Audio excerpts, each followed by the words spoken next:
সরকারি পদত্যাগের দাবিতে সর্বাত্মক অসহযোগ আন্দোলনে মার্চ টু ঢাকা কর্মসূচিতে বিভিন্ন স্থানে অবস্থান নিয়েছেন শিক্ষার্থীরা। কারফিউ ও ব্যারিকেড ভেঙে রাজধানীতে ঢুকছে আন্দোলনকারীরা। ঢাকা চট্টগ্রাম মহাসড়কে পুলিশের সাথে আইন শৃঙ্খলা বাহিনীর ব্যাপক সংঘর্ষ হয়। মিরপুর ইসিবি চত্বরেও ধাওয়া পাল্টা ধাওয়ার ঘটনা ঘটে। ব্যারিকেড ভেঙে উত্তরাতেও অবস্থান নিয়েছেন আন্দোলনকারীরা। নিরাপত্তায় রাস্তায় রাস্তায় কাঁটাতারের বেড়া দিয়ে কঠোর অবস্থান নিয়েছে সেনাসহ বিভিন্ন বাহিনীর সদস্যরা। মাহবুব কবির চপল জানাচ্ছেন বিস্তারিত।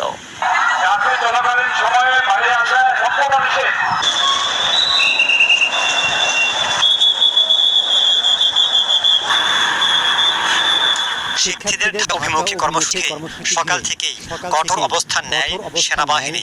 তারপরও ঢাকা চট্টগ্রাম মহাসড়কের শরীররাখা যাত্রাবাড়ি এলাকায় রাস্তায় নামে আন্দোলনকারীরা।